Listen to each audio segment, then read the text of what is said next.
and Bendy. Hello and welcome to Waldy and Bendy's Adventures in Art, the podcast they could not stop.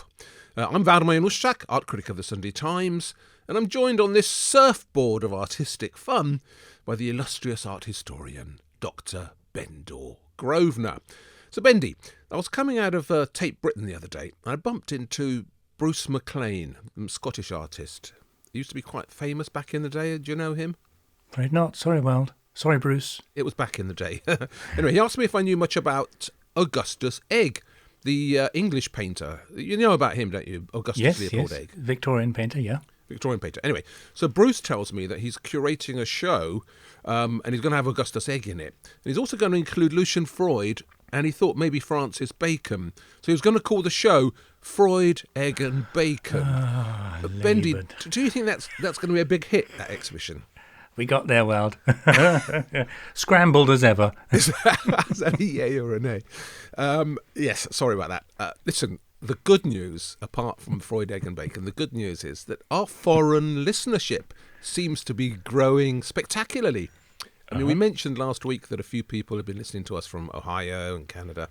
But I don't know about you, I've been inundated with people determined to point out that they come from faraway Milwaukee, or lots of people from Boston, quite a lot of Americans, I must say, more people from New Jersey. The Ohio numbers, I mean, they've grown now to at least 5 people in Ohio. Somebody from North Ohio wrote the other day to say they were listening. And do you know what? I got my first Polish listener as well. Someone said Dzień dobry in Polish. That's fantastic, isn't it? We're getting a bigger audience, Bendy. Yeah, very good. We just need someone on the International Space Station, because I'm sure they need a lot of art up there. So tune in. The International Space Station, yeah, that's a great idea. Yeah, Thunderbirds our go. The other thing I just wanted to mention briefly, our show last week had pictures of Mary Magdalene in it, some of which... she was topless, because that's the way people were painting Mary Magdalene at the time. And I see we got censored by YouTube. So we've been, had our wrists slapped for indecency for pictures that some of which came from churches. Isn't that just absolutely ridiculous? It's so stupid the way that art seems to be incapable of moving on from the 12th century when it comes to nudity. Yeah. What do you think about that? Well, we've only got ourselves to blame, Wild. We're 2 old blokes. We keep talking about breasts, so we just have to dial it down a bit. You're the one that keeps talking about breasts. I'm talking about the various guises of Mary Magdalene. But listen, back when Michelangelo painted the Sistine ceiling, and then he painted the Last Judgment, they got people in to cover up the nudes. The famous breeches painter was brought in to put some breeches on the nudes and some robes on the women. That was in 1512. For heaven's sakes, have we not moved on at all? I mean, I just think it's ridiculous. You don't seem upset by it, but I am. Yeah, well, it's like in the V&A when they had the plaster cast gallery opened in the Victorian era, and they had all those amazing replicas of things like Michelangelo's David. They had to go and find someone to specially commission a plaster fig leaf. And in fact, the very first year, did you know this, when the Royal Academy exhibition opened, and because back in the 18th century British art and artists was so obsessed with the neoclassical nude, there were so many penises on display. Sorry, YouTube, I'll have to delete that word. But anyway, there were so many male appendages on display that they also had to go around commissioning fig leaves even then. Cover up the members. It's always been going on. Anyway, I'm appalled by it, but I suppose I better not go on because they'll censor this one as well. Later on, Bendy, you're going to be talking to a writer about a book that's come out concerning the fabulous, the marvellous, the incredible Holbein the Younger. So that's coming up. I'm really, really looking forward to that. And we're going to be talking about Hieronymus Bosch. And as you know, it's always fun to talk about Hieronymus Bosch. So that's coming up as well.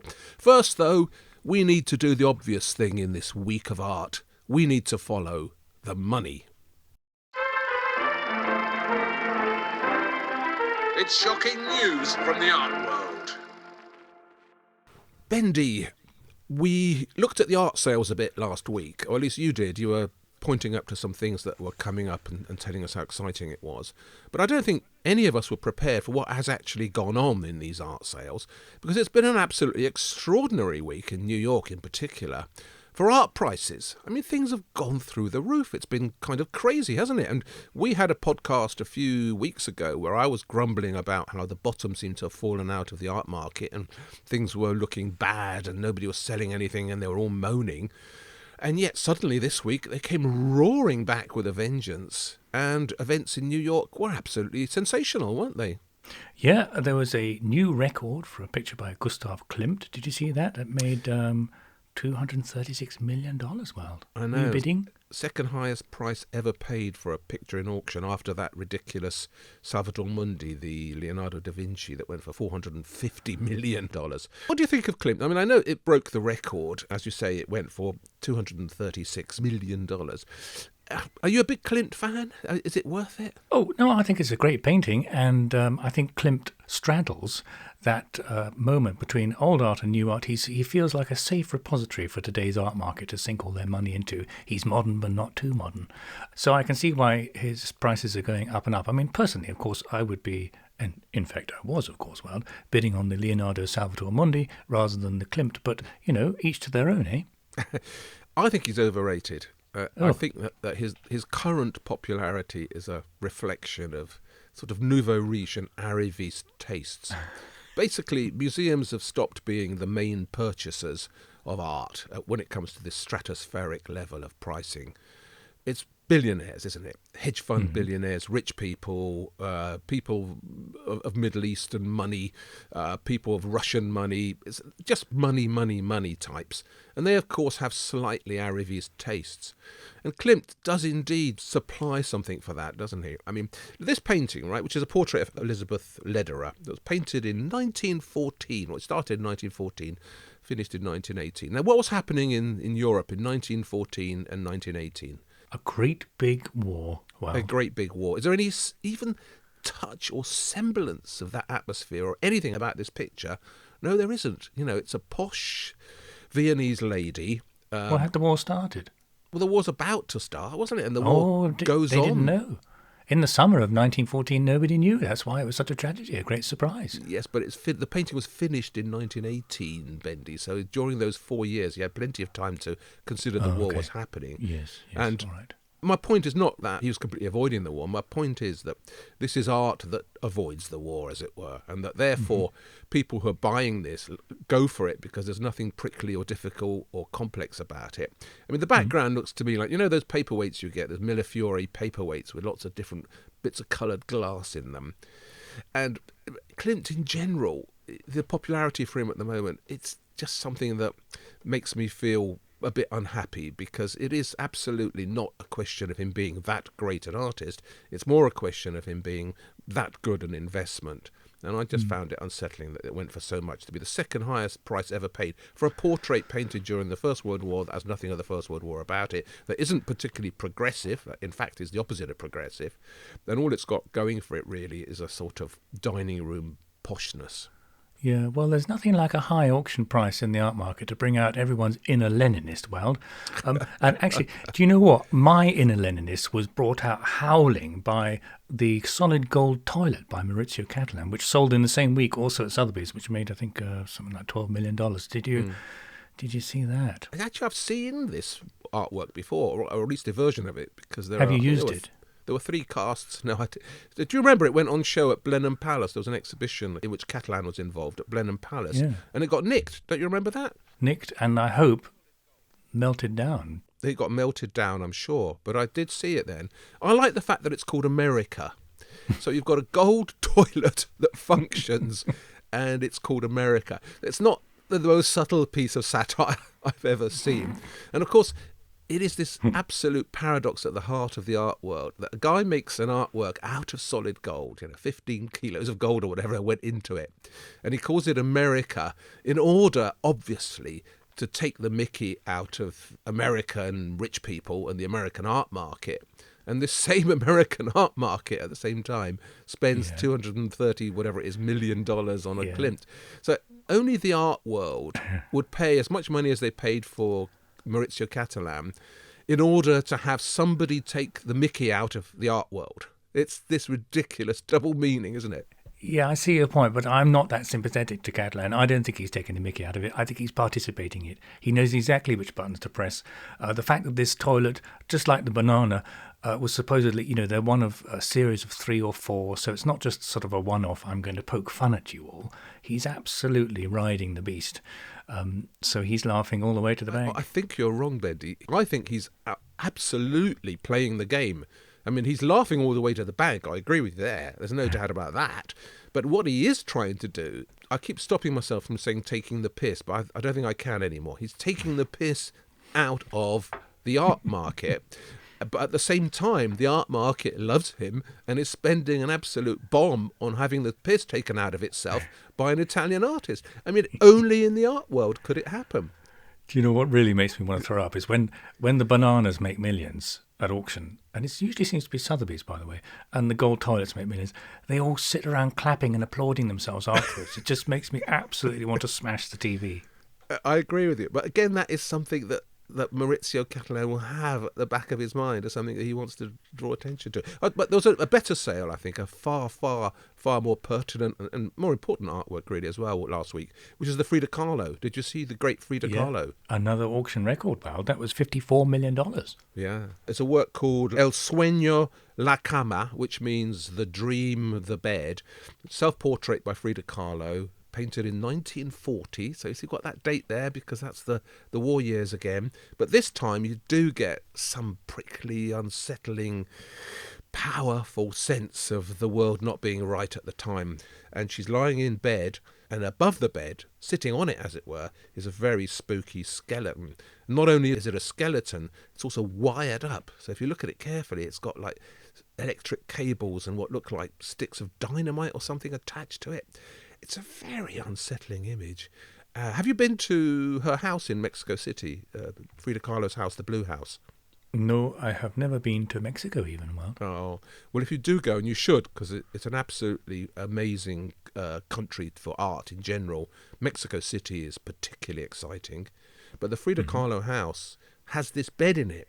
So if you go to her house, the Blue House, the way she lived with Diego Rivera, you can see this bed where she actually spent the last few years of her life because, as you know, she was ill. She was hurt very badly as a child in a tram accident. She was always crippled, couldn't walk properly. She had a most unfortunate life. And, of course, that sadness, the power of her tragedy is something her work always draws reference to, I think. But anyway, you can see the bed, and it's tiny. It's tiny. Bendo, if you went into Frida Kahlo's bed, your legs from above the knees would be sticking out the back of it. You would not fit half of you in there, and me, because I'm wider than you, I'd be sticking over the sides. It's absolutely tiny. But she had a mirror stuck onto the top of this 4-poster bed that she's in, so she'd look at herself in the mirror and paint herself. It's just a fabulous work, and apparently we're going to be able to see it, by the way, because there's a big Frida Kahlo exhibition coming to Tate Modern next year, and there's a hope that this will be in it. It's not that familiar because it's been in a private collection for quite a long time. So I'm really looking forward to it. But for me, this is an exciting purchase. As you said, the most money ever paid for a woman artist, but also a work that genuinely deserves something approaching a record price, unlike the Klimt. Anything else happening? Well, I think we might be heading towards another record price for an artwork, Weld, and that is for a drawing of a foot and a big toe. So I don't know if you saw in the news that Christie's have announced the discovery of a previously unknown, never before published drawing of a foot by Michelangelo, which is going to go in their sales in New York next year in January, and the estimate for that is $1.5 to $2 million. Now, well, this is not just any foot. It's one of your favourite feet in the whole world because it relates to a study for one of the Sibyls for the Sistine Chapel ceiling, well, which I know is an artwork you're obsessed with. So perhaps you'll be bidding on this big toe. What do you think? I won't be bidding on it because I don't have your sackfuls of money to spend on art. But also, well, I love the idea that it's a drawing, they say, for the Libyan Sibyl, isn't it? Who's one of the most dynamic of the Sibyls up on the Sistine ceiling, just leaning forward. It's got those phenomenal orange dress on. I remember when the Sistine ceiling was cleaned back in the 1980s, it was, and everybody who saw it after the cleaning complained about the colours. I don't know if you remember. There's a huge controversy about it. People saying, oh, they're so bright, these colours. They look like a bag of opal fruits now. And Michelangelo has been traduced. They've ruined it. But, of course, what they did was reveal this true brightness, a fantastic colour scheme, the optimism, the brightness of it. And in particular, the Libyan Sibyl. She's got this fabulous orange dress, which I know because we filmed it a few times, and it just sparkles on the screen. But Bendy, is there any chance, do you think, that we might suspect this drawing of being a fake? Now, I asked that. I could see the shock on your face. Is this where we reveal to the world that actually it's by Sean Greenhouse? Well, no. But having had Sean Greenhouse on the podcast last week, and if people haven't heard that, they should, because it's absolutely revelatory. The one thing I know for sure is that fakers are incredibly clever, and they give you stuff that you think you've discovered. So, let's just say, for sake of argument, you're a Sotheby's expert. You come across a drawing of a foot. You go through all of Michelangelo's best-known works, you have a look at the Sistine ceiling, and you see, oh, look, the Libyan Sibyl's got a foot a bit like this. Maybe I've discovered the drawing for the Libyan Sibyl. All I can say to you is that it's absolutely the kind of thing that Sean Greenhouse and the great forgers would do, is supply something of this sort. Because it's quite a strange thing, isn't it? I mean, there's another great drawing of the Libyan Sibyl. Is it in the Metropolitan Museum? It is. It's one of Michelangelo's most famous It's drawings. a great Beautiful drawing, thing. and it's got full of feet and hands. Full of feet and hands. But exactly that, full of feet and hands, a kind of working drawing. You can absolutely feel the reality of him taking it up there and needing it to do this, do that while he's painting the fresco. But this is a big foot in the middle of the piece of paper, and it's signed, isn't it? Michelangelo Buonarroti, I think it is. Why would he sign a drawing for a foot? And why would the foot be just there in the middle? Listen, I'm not saying, of course... Perhaps it was a gift for his chiropodist or something. He's very proud of it. Gave it to He's paying a bill for having his corns done. That's such a good suggestion, yeah. But seriously, there's just something about it that unsettles me. And if in 10 years' time it's outed as a fake by Sean Greenhouse, I will not be surprised. In the meantime, of course, it's coming up for sale, and it's definitely an exciting thing to look at. And I will journey over to Christie's and have a good gawp. But because it's not just that this week, is it? There's been several things that have popped up unexpectedly. Sort of discoveries, really, don't you think? Oh, discoveries coming out of the woodwork everywhere, Well. Hitting the news was a Madonna and Child which had sold in an Oxfordshire auction. I think the estimate was just a few £100, and it made £630,000. People think it might be a Perugino. I'm slightly surprised it hit the news just this week, because actually the auction was in September. So us sleeper hunters, well, have been aware of it for a while. Did you see this? Do you think it's Perugino? Because if it is by Perugino, then it's worth £630,000. If it's not by Perugino, well, you might be struggling. I sort of saw it. I saw the auction and I flicked past it, and I thought, yeah, Italian Madonna and Child. I didn't stop to admire it deeply. And of course, Perugino is a fantastic name to attach to it. Raphael's teacher, above all. So the inventor of this rather delicate, gentle type of Madonna and Child. Quite a strong facial type that he usually comes up with, doesn't he? You do usually recognise a Perugino. And I can't say I immediately feel that this is right, but it is a beautiful thing. It was found in a garage or something, wasn't it? Wasn't it one of those ridiculous stories again where somebody's rifling through stuff and they find a forgotten Renaissance masterpiece? Yeah, it happens all the time. Even if we can't attach the name of Perugino to it, I do think it's a lovely thing. I mean, I wouldn't mind having it. Very nice. I think it's got a good shout to come from his workshop. I think the face of the Madonna is a little bit overly saccharine for me, so it feels like it might be just a touch downstream from Perugino himself. A name that people have been searching for in relation to this picture is Giovanni di Pietro, who was another one of Perugino's pupils.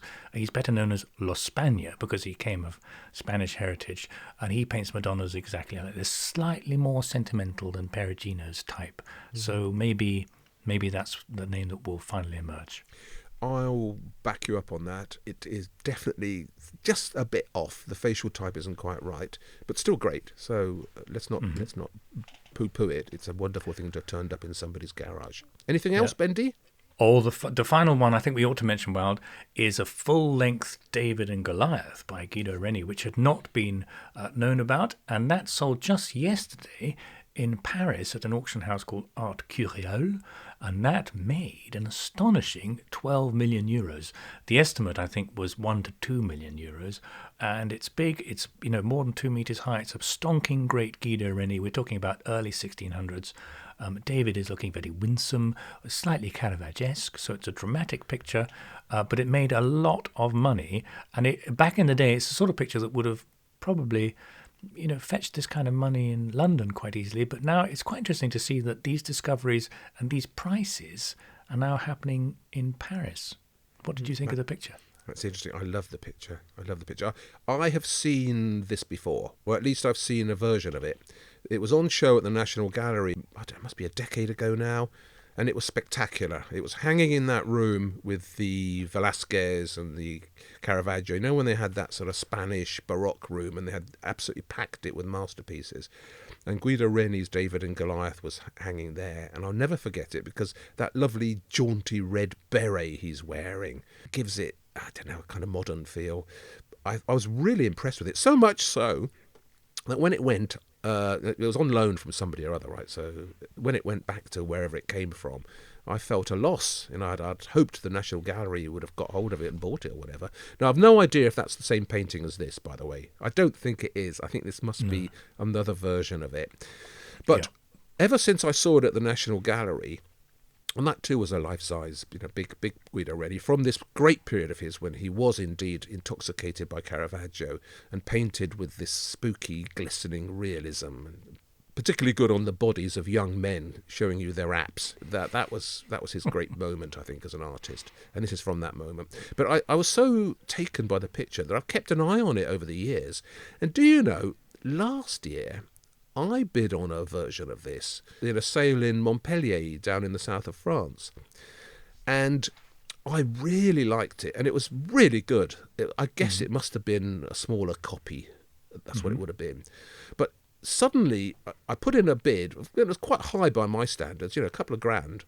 I put in a bid, and it was withdrawn from the auction literally a few hours before the auction in Montpellier. And I've been trying to find it again in my records, trying to look back at this auction to see what the dimensions of it were, because I wasn't sure if the dimensions were the same. But I just wondered if by any chance it might be the same picture. The point is, that was a fabulous thing as well. I thought it was a copy at the time, and this is a fabulous thing. And for me, compared with Gustav Klimt, and $236 million or whatever it was, this is an absolute steal. It's a fabulous, dramatic, exciting piece of Baroque art. This is what I hope the National Gallery would be stocking its walls with. Absolutely marvellous picture, I thought. Well, maybe you lost your chance. Maybe this was the one. I'll check that story out, actually, because it might have appeared at an auction. But as you say, this is a picture which is known in 2 or 3 different versions. This appears to be possibly the first, actually. I was looking into the provenance of it. Well, we know that it was bought directly from Guido Reni by the Duke of Modena, the first Duke of Modena, Francesco d'Este. And I think it cost something like 300 florins or something like that. But I'll tell you what's really interesting. It stayed in one of the Italian royal collections. It was in the palace in Turin. It belonged to the kingdom of Sardinia and Savoy. Until, guess what, Napoleon's troops take hold of Turin in 1800. And then mysteriously it ends up in France. And you know what, well, they didn't really go into this in very much detail in the catalogue. But we know who took it. It was one of Napoleon's generals called Pierre-Antoine Dupont-L'Etang. And after Napoleon's regime fell, after the empire fell, the officials in Turin tried to get this back, but they never did. They couldn't get a response from old General Dupont de L'Etang, who was quite keen to keep hold of it, of course. And so suddenly the picture appears in France. And actually, I think if you wanted to be technical about it, it still belongs to the Crown of Italy. Yeah. Well, you need to tell the Crown of Italy. Well, first of all, you need to find the Crown of Italy. If there's any of it left, you need to tell them. Reminds me of that fabulous story. My favourite picture in Poland, in Gdańsk, in the great museum in Gdańsk, is Hans Memling's Last Judgment. You know the story of that. It was basically commissioned by a Florentine banker and was on the way to Rome for the collection of the Pope. So it was going into the Pope's collection, and a bunch of Polish pirates found it on the boat. In fact, in the English Channel, it was going down around the English Channel. They found it on the boat. They stormed the boat, took it off, and brought it back to Poland. And it's stayed in Gdańsk ever since. That's 500 years. The pirates have kept it there, and they're never going to give it back because finders keepers in art, right, Bendy? Yeah, you're right, Wald. It is finders keepers in art generally, although we make exceptions to things like Nazi war loot, quite rightly. But I tell you what, there's one very final interesting precedent here, just to wrap this story up.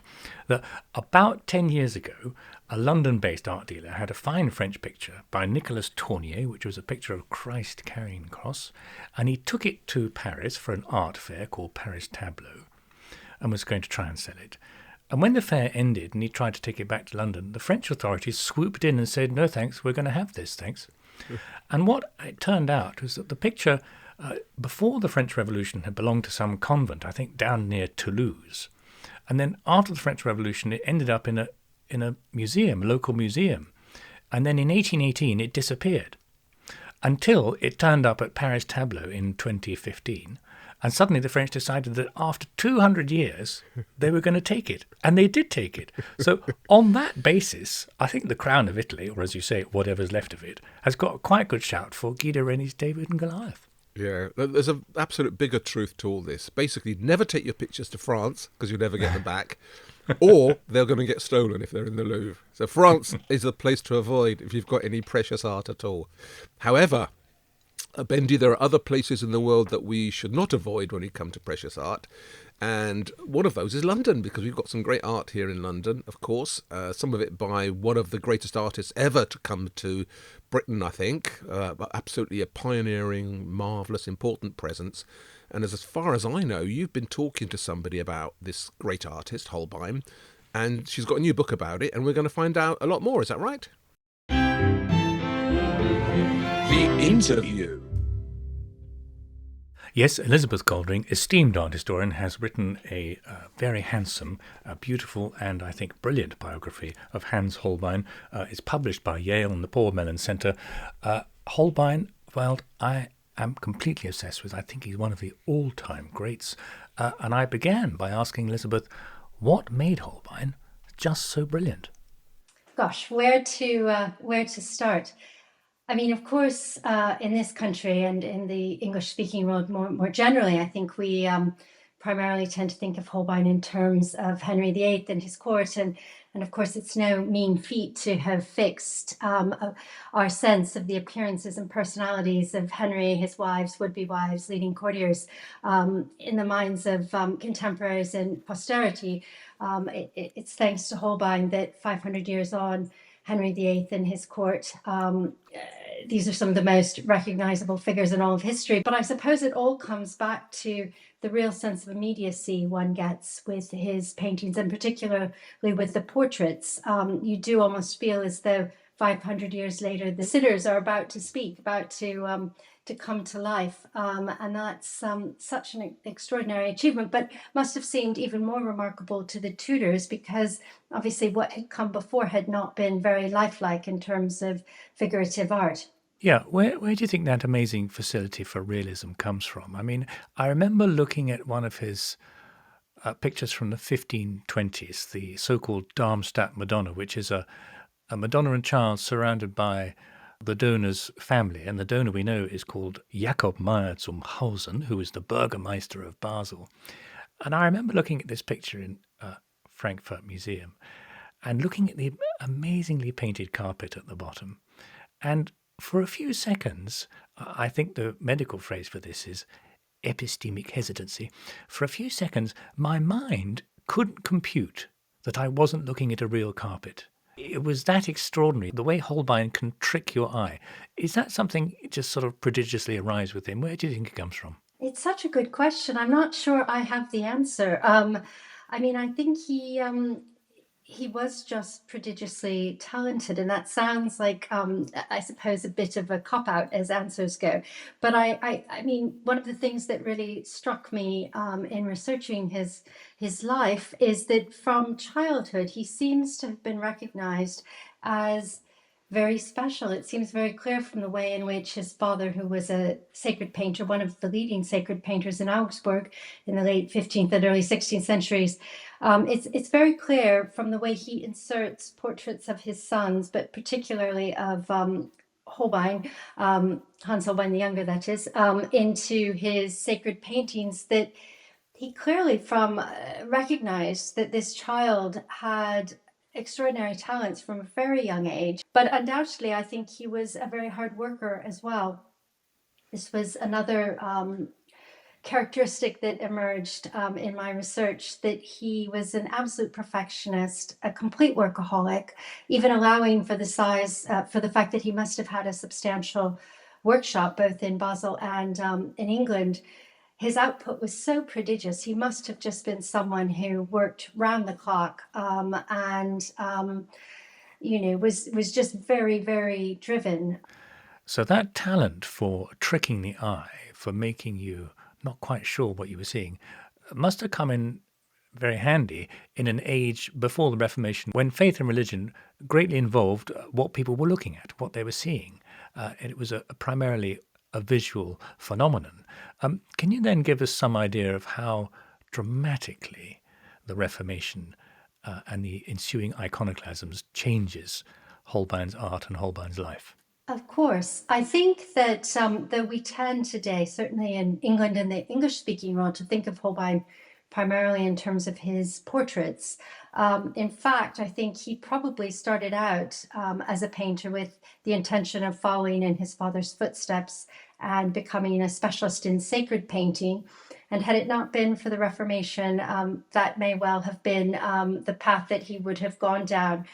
Looking at his early work in Basel and piecing together from documentary sources what commissions he must have had, it does look as though the bulk of his work in Basel in his teens and 20s, when he was starting out, was for sacred painting. But very little of that survives today, because, as you alluded to this a moment ago, Basel was the site in 1529, on Shrove Tuesday, 1529, of one of the most violent and destructive iconoclastic riots of the entire 16th century. Basically, within the space of about 24 hours, pretty much virtually all of the sacred imagery in Basel was destroyed. So paintings were thrown on the fires, stained glass windows were smashed, painted walls were whitewashed, and I think that must have been extraordinarily distressing to Holbein and others to see their own creations destroyed in that manner. At least one of Holbein's friends and contemporaries amongst Basel's painters, Hans Herbster, effectively had a breakdown and was never the same again. It was so devastating to him. Holbein was made of somewhat sterner stuff and reinvented himself as a portrait specialist. And he had already at this point spent about 18 months in England between 1526 and 1528. Whether he would have returned to England had the iconoclastic riots not happened, we can't say. So poor old Holbein, he comes to England thinking he might get away from these Protestant reformist shenanigans in Europe, and eventually it follows him to London. But just, I always think it must have been absolutely extraordinary to be a Tudor courtier, right? And you would never have seen or encountered an artist as gifted as Holbein before, in terms of making a human face look so plausible and real. And probably they would have seen themselves in, say, a Holbein portrait or a Holbein drawing with more sort of fidelity than they might even have seen in a Tudor mirror. Can you just give us a sense, Elizabeth, of how extraordinary that must have felt for a Tudor courtier sitting to an artist like Holbein for the first time? I think you're absolutely right. It must have been just extraordinary. And I think there's a danger that we forget that, because so many of Holbein's images are so familiar to us that we almost take them for granted. And I think one of the things I try to help the reader do, I don't know if I succeed, but I sort of flag this in the introduction, that it's important to try, if one possibly can, to look at these images afresh and try to think about what it would be like to be seeing them for the first time, because it's very clear from written responses by Tudors and other people who were alive in the 16th century on the continent, that Holbein's works did seem startlingly lifelike, startlingly realistic. They seemed incredibly novel. They seemed so innovatory. And we tend to forget that, I think, because they are so familiar to us. But they must have just been astonishing, and almost have seemed like some magic trick had been performed to sort of summon and conjure these people to make the absent present. And I think, it is no coincidence that it is during Holbein's first visit to England in the mid 1520s that the English kind of catch the portraiture bug, if you will. Portraiture isn't really a big thing in England prior to the mid 1520s. And in looking at inventories and other documents that shed light on what people were hanging on their walls, it became very clear to me that you can chart the way in which the English fall in love with portraiture, and not just commissioning images of themselves, but exchanging images with friends, family, fellow courtiers, and this English obsession with collecting and displaying images of the great and the good, and filling the walls of one's long gallery with such images. This all begins with Holbein, obviously in concert with early patrons like More and Cromwell. So it was really to the history of British art's great good fortune that just at the moment we started destroying all our religious art, Holbein comes on the scene to introduce us to another art form. And as you say, that gives rise to our endless obsession with portraiture. What I always find amazing about, particularly that book of drawings, which is in the Royal Collection today, Holbein's so-called Great Book, is just how he manages to create not only a face, but characterization with literally single lines. These things how long do you think those drawings took him? Sort of minutes, half an hour? It's so hard to know. I mean, and it may have varied because some of the drawings are more sketch-like, others more detailed. The only documentary evidence we have as to how long Holbein spent on a particular sitting comes from his experiences of taking Christina of Denmark's likeness, for which he traveled to Brussels and was granted 3 hours with her. We don't actually have any drawings relating to that sitting. Those do not survive. We just have the finished full-length painting in the National Gallery. But presumably he made detailed drawings of her face, of her hands, and he must have been able to do all that within 3 hours and have enough to work with it. When he got back to England, he could conjure up a life-size full-length painting that Henry VIII liked so much that even after the prospect of marrying Christina had passed, he hung on to the picture and displayed it at Whitehall Palace. Well, Elizabeth, we better wrap up soon, and congratulations on the book. It really is. Your publisher's calling it landmark. I've, in my review for the V&A magazine, called it definitive. So it really is a highly recommended Christmas present for people. Can we end with, give us a favourite. What's your favourite Holbein? Actually, that's really tough. But if I had to choose one, I think I would choose Christina of Denmark. Mm-hmm. My first ever art history publication, a long time ago, 2002, was on Christina of Denmark. So this book feels like a full circle project, and Christina holds a special place in my heart for that reason. Yeah. What's that fantastic line that she responds to Henry VIII's request to marry him? If I had two heads, I would gladly put one at the disposal of the King of England. Fantastic. Great, Elizabeth. Thank you very much. Thank you, Bendra. Bendy, what a splendid interview. That does sound like a great book. I'm going to have to read it. But you can't ask this poor lady what's her favourite Holbein. That's like asking me what's my favourite cake. I mean, you'll be there forever answering that. What's your blooming favourite Holbein then, if you're going to have tricky questions thrown at people? The ambassadors in the National Gallery. I thought Elizabeth would say that because I think it's one of the greatest paintings of all time. Isn't that a bit obvious, the ambassadors? Yeah, but it's just so rich and layered and wonderful, and it tells us so much about both the artist and the period. I'm hoping, Mal, to persuade you that maybe one day we could do a whole show on it, because it's the ultimate rabbit hole painting and something I think we could have real fun with. Well, I do know it well. I've filmed it myself. It is an extraordinary picture, no question there. So it's not just the weird skull in it that is so fascinating. It's everything else, isn't it? All those little bits of still life. The broken strings on the lute, they're the thing that get me. I'd love to get to the bottom of those. But it's not my favourite. Well, it's not my favourite Holbein always. Today it's not, right? Because my favourite Holbein today is that other National Gallery thing, the beautiful portrait they've got of the lady with the squirrel and the starling. Do you know that one? Yes. Fine picture, yeah. It's much smaller. It's on a completely different scale from the ambassadors, but it's so gorgeous. It's this woman in a beautiful ermine outfit, white fur all round her, and she's holding a squirrel, red squirrel, of course. In those days in England, we didn't have the grey squirrel yet, only the red squirrel, and then a starling on her shoulder. I remember when her identity was discovered a few years ago, it was some stained glass historian in Norfolk had come across a pane in a church, a window pane in a church, and which was the coat of arms of the Lovell family, and so they identified her as Anne Lovell through this coat of arms, which had lots of squirrels on it. So it's a lovely story. But when this painting was unveiled, you know that sense you were talking about in the interview of the reality of people, and it is Holbein's superpower, isn't it? This ability to just completely eradicate 500 years of history separating you from his sitters, and just to make them feel so palpable, so real. And when this was unveiled, I just remember going up to it and feeling a sense of miracle. It really was. And he is definitely a miracle worker. Absolutely amazing sense of reality you get with his pictures. And they're also interesting, isn't it? The other one I really like is the strange little painting of Anne of Cleves that he made, which is in the Louvre. You know, he did that. The king was looking for a new wife, so he sent off Holbein to do a picture of her, brought it back. The king, Henry VIII, thought, wow, she looks great. But then when he met the real woman, he was disappointed. But that's a lovely painting too.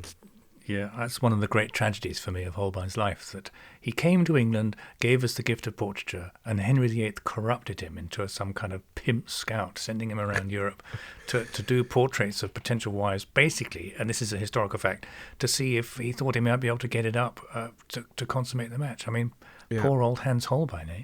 Yeah, absolutely. You didn't deal. Well, you dealt with iconoclasm in Basel at the time, which of course was this enormously important event that drove Holbein probably out of Switzerland over to England. But what about Holbein's own religious views? Because his father was a Catholic painter. The early Holbein paintings are pretty Catholic in their imagery. You know, altarpieces with Madonnas and babies. Do you think he was hiding what he really felt when he came to England, and that in order to become a court favourite eventually, he had to suppress his underlying Catholic feelings? I'd like to think that was true, but I don't know. What do you think? Yeah, I think you're right. And this is my view. I don't think it's Elizabeth's view, but my view, first of all, that, and Elizabeth does say this in her book, that obviously he was a good diplomat and he worked for whoever would pay him. So he had to slightly suppress his views. But personally, and this is another reason I'd love it if we went back to the ambassadors in detail one day, I think that picture is all about the transition between the Catholic faith and the Reformed faith coming. And I think Holbein was leaning more towards the Catholic side, not least because as an artist, as a secret artist, that was where his bread and butter had been. It's very interesting. One of the few recorded instances, in fact, I think possibly the only indication we have from the time of Holbein's faith, is when he's asked why he hasn't been visiting the Reformed church services enough in Basel. And he sends a little reply, and he says, he wishes the table was slightly more decorated, or I'm paraphrasing, words to that effect. Now, what he's talking about is the communion table, which in the Reformed faith had replaced the altar. And this is to do with whether in the Catholic faith you get the miracle of transubstantiation when the body and blood of Christ literally and miraculously manifests itself in the bread and wine. And the Reformed faith, which didn't believe that was literally a miracle, the Reformed faith laughed at the Latin phrase hoc est meum corpus, this is my body, and from that we get hocus pocus. So the Reformed faith did away with altars and replaced them with communion tables instead, and that I think is what Holbein is referring to. Well, it's a hell of a thing to believe in, isn't it, if you're a Catholic? I'm afraid I'm a bit of an ex-Catholic, but I was brought up as a Catholic, and of course this enormously important moment when you have to believe that what's happening in front of you on the altar is that the bit of bread, the host, is being turned into Christ's body and the wine into Christ's body, and that Jesus is actually there on the altar at the time. I mean, that is a hell of a demand on your imagination, isn't it? Sure, but I think that's what Holbein is all about. That's what his art is about. He wants you to believe what you're seeing. I think it's impossible in that period. in European history and certainly in European art for people not to be in some way cognizant of these big religious issues, and that they must be swirling around in their makeup and part of the art. Now, funny enough, the thing we're going to move on to, Bendy, which is my on the wall. I get to pick on the wall this week, a picture I'd like to have hanging on my wall if I could. My on the wall is riven really with similar kinds of ideas about is this religious or isn't it? And what I've chosen, and this is a big thing for me, is Hieronymus Bosch, of course, and it's Hieronymus Bosch's Garden of Earthly Delights, which we are going to get to the bottom of. On the wall. So Bendy, Hieronymus Bosch, The Garden of Earthly Delights, one of the most famous paintings in the whole wide world. It's on show at the Prado. If you go there at almost any time of the year, there'll be 50 people in front of you, separating you from it, because it's recognised to be an absolute world masterpiece. Painted probably in around 1490. Nobody's exactly sure. Nobody's exactly sure about lots of things about Hieronymus Bosch. And they're certainly not sure about this picture, because I have never known a picture that has had so many dodgy and dubious suggestions made about its true meaning. I mean, this has led humanity on a right merry wild goose chase in terms of searching for its subject matter. It makes the ambassadors look like a simple puzzle, an A to B puzzle compared with this. So it's an amazing picture, isn't it? And I mean, you must have course be impressed by it. It's big as well. Fantastic thing, isn't it? Yes, it's well worth forging your way to the front of the crowds, because I think in terms of minutes spent per inch of a painting, this is right up there in pictures I have gazed at. You could look at it for hours, days, even weeks. Yeah, you could. In fact, Taya's going to show you something from a little detail that I want you to have a look at, Bendy. Now, tell me what you're seeing. It's a rat. Wow, you've tricked me. It's a Bendy, rat. I Bendy, hate I rats. sent You've you a tricked beautiful me. little detail from Hieronymus Bosch. I thought it was something that would cheer you up, just to get us going for our conversation. So you can see what it is, can't you? It's a black rat, the one that carried the plague. Ooh. It might well be a black rat. And you're very fond of rats, aren't you? No, that's my Room 101 thing. I can't deal with rats. Curse you. I was going to send you a whole load of rats, but I mean, technology's beaten me on this. I've only just sent you the one then, the Hieronymus Bosch. It's one of the zillion details in this extraordinary image. Embedded somewhere in the middle, you've got a poor little face and a man with a rat scurrying towards him. Now listen, so what we've got here is a triptych, so a three-part picture.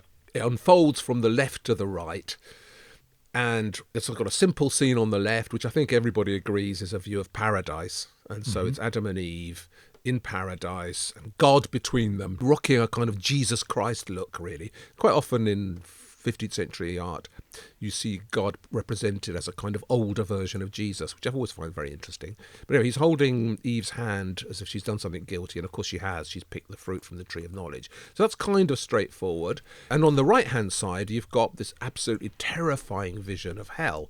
And one of Bosch's, I mean, he was called the Hell Painter. Everybody knew that nobody painted hell quite as convincingly as Bosch. So it's a great image of hell. The one that's caused the most puzzlement is the big scene in the middle, right? Which is packed with hundreds and hundreds of figures. And nobody's been quite sure what's going on.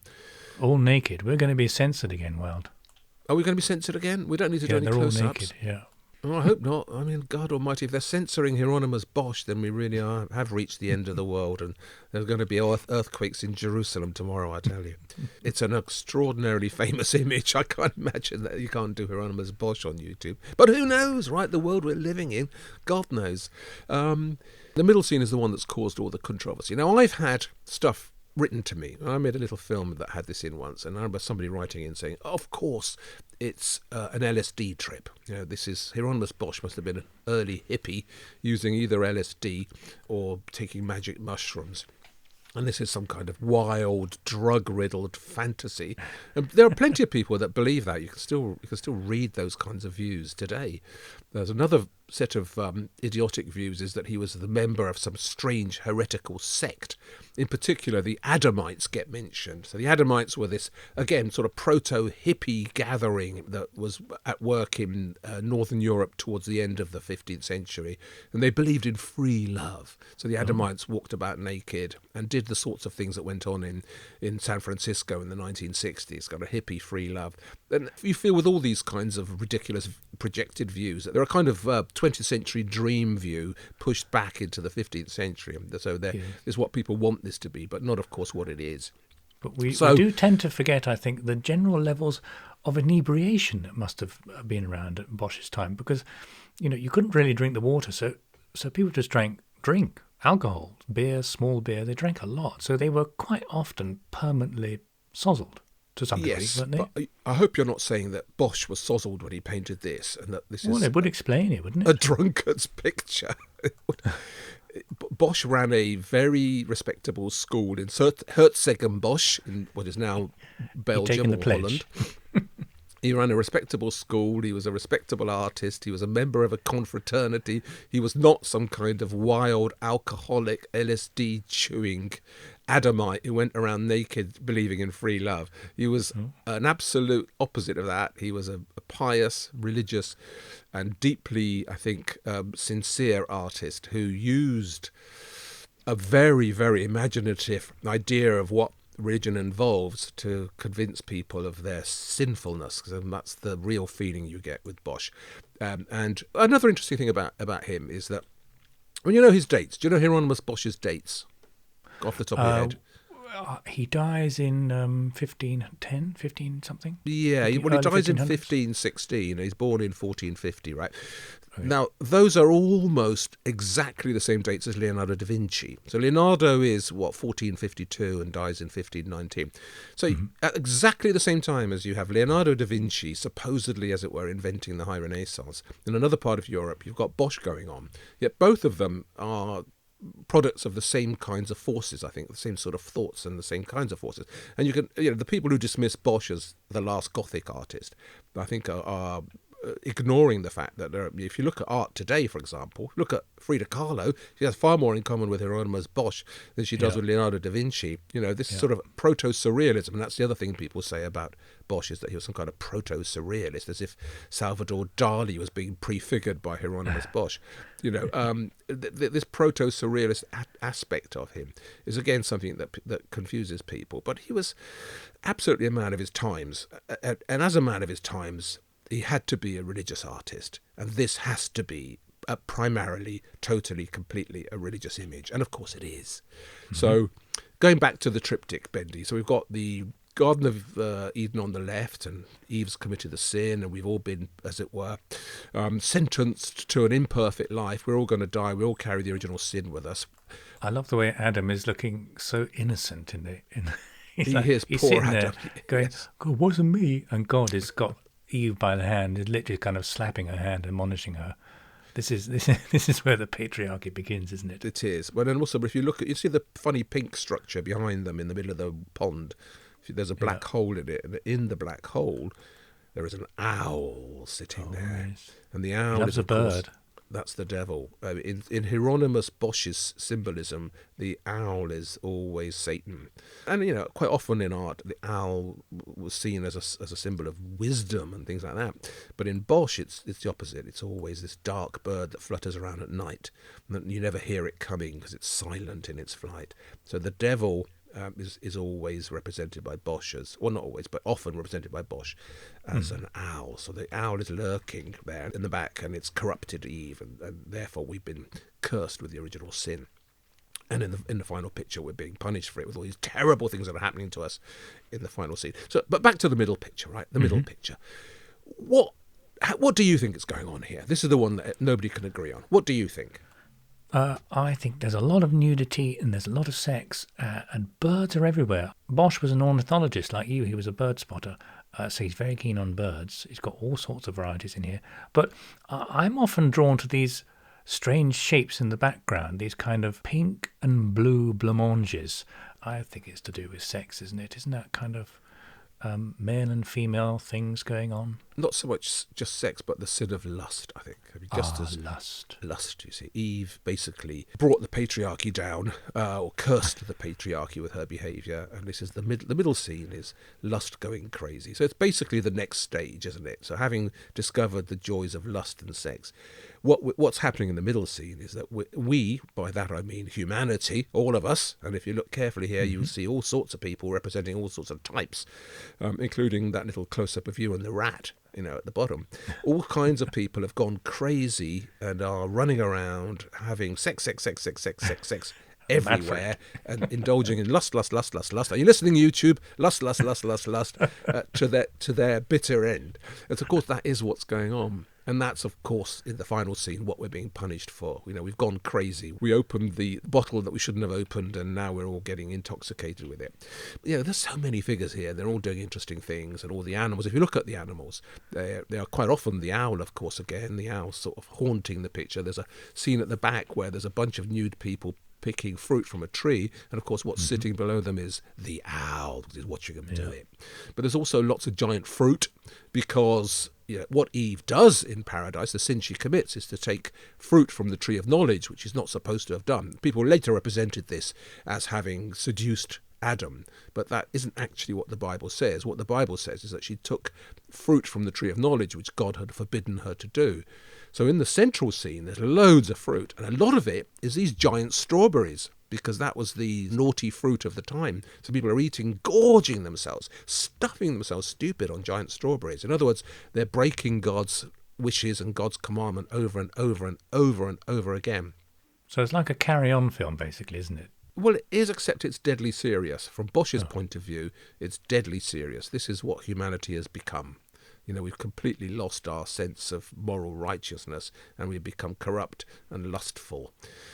The interesting thing for me, right, and this is just, again, look, if everybody else is allowed to have fantasies about Bosch, so am I, okay?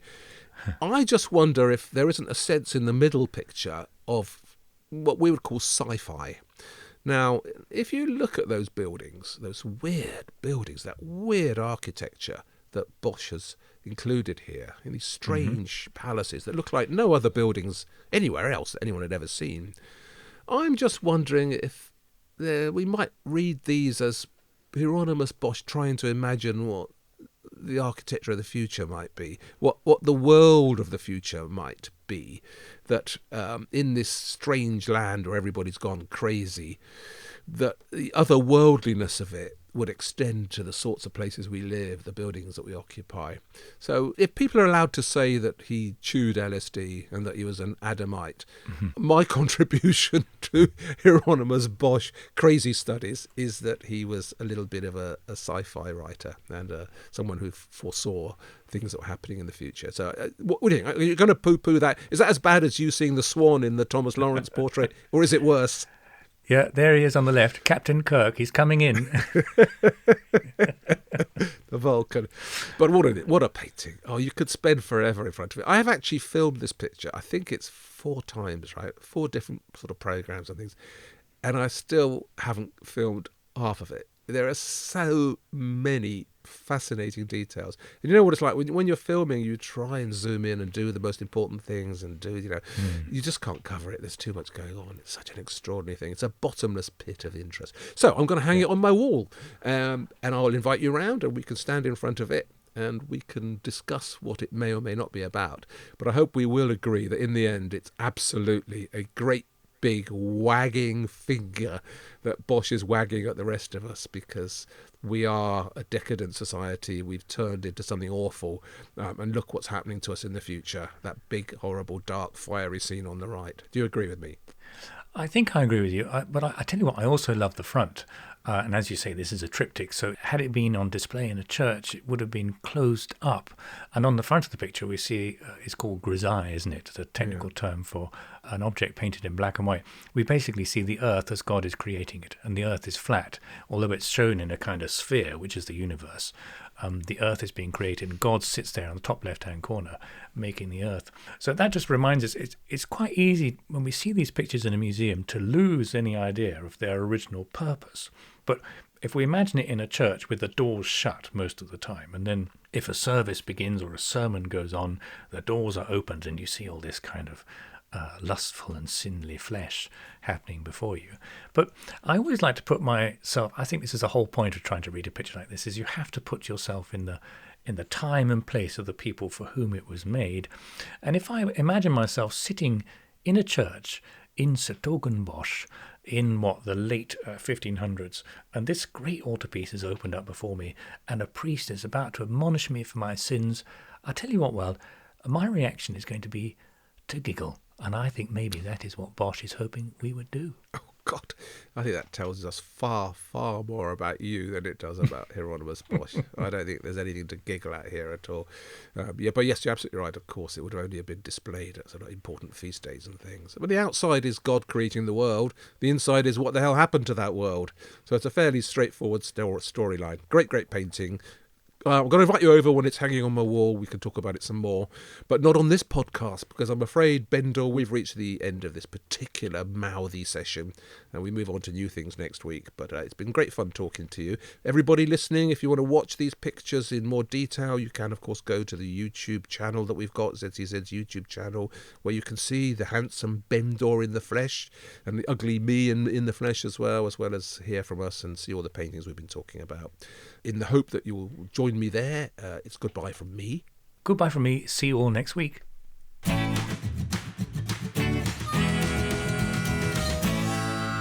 Waldy and Bendy.